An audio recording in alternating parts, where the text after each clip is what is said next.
Ahoana Marina Valala be Mandry Tokoa ve fampanantenana pôkaty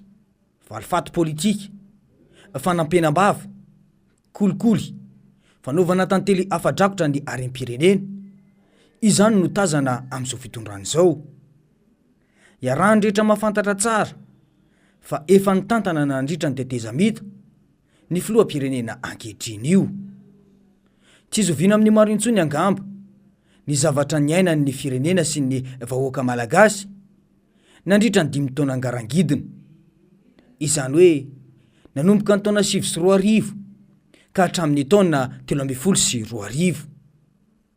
Krista amin'ny lafiny maro ny firenena ny arantsika na eny teto foana indrindra fa tao anatin'ity fandarana ity ny fitsirona vavolombelona nataony tao anatin'ny fitondrana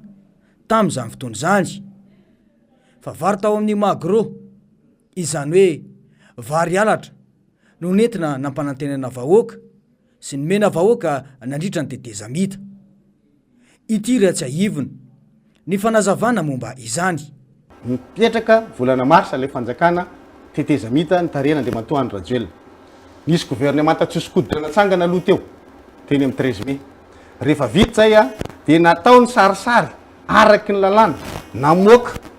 didiny tao amin'ny fitsarana aby malampandrena nametrahana hoe filohan'ny teteza mita de matoany rajoelina amin'ny alalan'le taratasy amin'ny alalan'le taratasy zay nisy an'le teny amin'ny episcopas sy sisa fatatsika ny tantara dia mitoy teny amin'ny kapisatya de rehefa aveo afy tany fitsarana aby malampandrena de hoe filohan'ny teteza mita de matoany rajoelina premier ministre lehibe ny gouvernemanta monja roindefo rehefa nisy zany zay de misy le rafitra mitantana eo zany rehefa tonga le rafitra mitantana dia teo no natsangana lay hoe cellule opérationnelle io zany le fandrobana faharoa zay tsy nisy etsy bahoaka tsony teo amin'ny fotoana io a fefa lay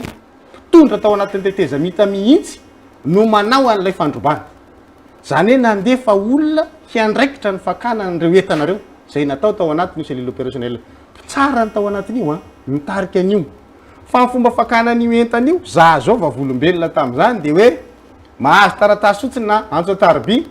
de nisy tompona ndraiky tao amin'ny faritra eto Tomasin'io tao amin'ny région tao amin'ny Brao an'io faritany taloha tao ny Brao ary Andriamatoa Edgar Zavata amin'izany fotoana zany no nanana olona napetraka tao de hoe ameo an'izao ihany antso atarby io a na hoe misy taratasy manao an'izay le tsara zany io tamin'izany fotoana zany le hoe lehibe le mahazobaika avy any Antananarivo izy na avy any Antananarivo na amin'ny négocier tao Tamatavy ianao de mahazo an'le izy satria reo tompona ndraikitra tao anaty fa misy tompona ndraikitra anankiray zany tena mpanao an'le manome an'le baiko hoe makany am-poro am'izay a mamoaka an'le entana de ny olona nahazo an'ireo entan'ireo zany misy karazany le izy misy nahazo vary misy nahazo menaka misy nahazo lafarinina raha nampanantenaina tamin'ny vary mora sy ny menaka mora ny vahoaka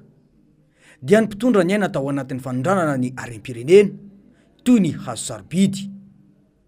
isan'izany ilay andramena tratra tany Singapour ny vola vidin'ilay fiaramanidina force one izay fitaovana nentina nanonganam-panjakana tamin'izany tsy hita zay tena nanjavonany hatramin'izao efa hatrany no tazana fa ambanin zavatra tamin'ny fitondrana ny vahoaka madinika sy ny tombotsoa ambonin'ny firenena io no mbola mitohy hatramin'izao io tambazana vary kely sy sakafo kely ny vahoaka mba entina anabadona azy ka ilazana amin'ny vahoaka fa miasa tokoa ny fanjakana kanefa dia fitaka be vava no ao ambadika izany raha mpitondra ankehitriny no miresaka ny fiainam-pirenena tamin'izany dia tsy menatra mihitsy no miteny fa nahavita zavatra ny fitondrana tamin'ny teteza mita ity no fanazavany izay nitondra ny firenena nanomboka ny taona 2012 iny ny filoha Rajaoromampianina sy ny fitondrana tamin'izany na nandimby ataoko hoe ny raha malala zany fa tsy fanaratsiana fa zay ny zava-misy ataoko hoe sahirana be ny firenentsika tamin'ny 2012 na tonga filoham-pirenena Rajaoromampianina teo amin'ny fitondrana tsy nanaratsena izy an'izy izy fa nanino izy ny latsaka fatany ane fa sahirana be firenena ministry finance tena izy fatany daholo io mazava ny lambarany teo sahirana ary latsaka tao anatin'ny fahasahirana natanteraka ny firenena taorian'ny teteza mita ny taona 2010 iny nirosona ny fifidianana ho filoham-pirenena tamin'ny taona 2012 ny popoaka ny fampanantenana vaovao izay nataony filoam-pirenena ankehitriny io nandritra izany. Ny fampanantenana nandritra ny tetezamita tsy hita izay tanteraka, ny potra indray ireo fampanantenana maro samihafa. Ny arahantsika na eny sy nahita tsara ny filazana sy ny freariana nataon'izao fitondrano izao amin'ireo hôpitaly izay lazaina sy nomena anarana fa manara-penitra. Ny mahagaga nefa dia tsy misy mitsabo tena tamin'ireo hôpitaly ireo ny mpitondra sy ny olona ambony eto amintsika rehefa marary, fa lasa mamonjy fitsaboana any ivelany ihany. Ny fanabeazana moa tsy resahana intsony. Inona no antony mahatonga ireo zanaky ny mpitondra eto amintsika tsy mianatra eto an-tanindrazana fa any ivelany foana, kanefa dia misy hatramin'ny sekoly ambaratonga ambony eto amintsika? Tsetsatsesa tsy hatra avokoa izany, ary zava-misy eto amin'ny firenena koa tsy maintsy resaina. Lazaina mantsy fa mandroso ny firenena ankehitriny, kanefa dia fandrosoana hita fa tsy mamaly ny filan'ny vahoaka akory. Ho hiatrany mantsy ny mpanao politika hoe sary zany akory fa zay zava-misy nisan'ny firenena mahantra indrindra eto amin'izao tontolo izao dia ny mponina zany mahantra ao anatin'io fahantrano io le mponina. Inona zavatra ataonao ho an'ireo mponina mahantra ireo fa nao ataonao mirehitra tsara tare ohatry inona ary ty firenentsika ty en terme ny hoe ny fotodrafitrasa sy ny sisa, fa tsy misy makany amin'ireo mahantra ireo dia io elanelana me mitombo isan'andro io zany no hita dia ho krizy foana le izy. Iza moa no andeha tsy afinaritra ny olona zany hoe lasa tsara tarely misy téléphérique ery misy an'izao tsy mifanojo any amin'ny lara-pahamehan'ny kibonona, lara-pahamehan'ny tsy mananasa,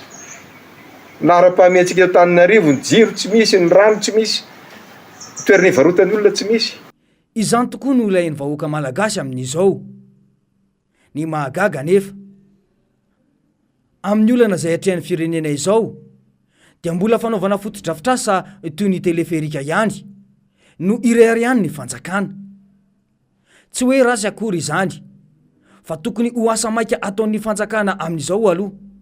dia ny fanatsarana ny sosialim-bahoaka. Izany tsy fitezam-pitantanana izany no mahatonga ny antoko-panohitra ijoro mba hiaro ny tombontsoan'ny vahoaka malagasy. Ny hita nefa dia lazainy ekipan'ny fitondrana sy ahely mafy fa manakorontana ny mpanohitra. Dia mipetraka ny fanontaniana hoe ireo izay minimikipy tsy mahita ary manafina amin'ny vahoaka ny zava-misy marina ve no tia tanirazana sy ny malagasy namany sa ny mpanohitra izay samy lazany marina? Ino izany no tena ao ambadiky ny fanakanana ny mpanohitra hitafasy resaka amin'ny vahoaka io? Raha mpitondra madio sy manao ny marina no mijoro eto amintsika dia tsy hisy olana amin'ny fanaovana io tatitra io na dia kely akory aza. Ny arahantsika nahita ilay fitsangatsanganana nataon'ny mpanohitra tany Amerika Sinina. Tsy ny mpitondra ve no niseho ho nanakorontana tamin'ireny fotoan'ireny? Ity ratsaivina no fanambarana ofisialy nataony antokotima sy ny mpanohitra. Ty zany tsy hoe 21/20 fa zavatra ho ataontsika dia efa fantatra satria efa ny annonce couleur sika efa niteny hoe tsy petraka fotsiny ohatran'izao, ary président efa niteny hoe ianao no filamatray izay alehanao alehanay, tsy veritsika manana azy. Ny hafanam-po anananay satria ianao no namindra zany aminay, ary mananteny izahay fa azavela fotsiny eo amin'izao zay président sao dia lasa zay lasa ny aloha eny toy izy président hoe alao hijanona indray aloha fa efa lasa dia tongotra ambiandakana président fa tsy mety tsony zao zavatra amin'izay zao. Vonona ny namana rehetra ny tany ananina tany ara maniry niditra aty amintsika aty, ary efa mahita namana sasatsasany maromaro izy efa atao mbala daolontsika rehetrarehetra, tonga namana tsy mavomavo fa hiara-midry tsika rehetrarehetra fa tsy amelantsika io. Ianao ny fanantenana, ianao ny fanilo, ianao ny fahazavana izay tarihan'ny tompo. Misaotra tompoko. Mazava ny nambara teo, taona ho an'ny fahasahiana ity taona ity ho an'ny mpanohitra. Iarahantsika mahita tokoa mantsy ny fahavoazana mahazo ny firenena amin'izao, ary rary ny ramijoro ny mpanohitra. Aiza izao ny toy ny ilay raharaha kolikoly avolenta momba ny écran plat teny amin'ny CCO. Nisy fandraisana andraikitra ve nataon'ny filoham-pirenena momba iny raharaha iny. Ny raharaha bonbon sucette, ilay volamena 73 kilo, izany tena tompony entany. Mbola ho valala be mandry any ve ny vahoaka? Fa ahoana marina.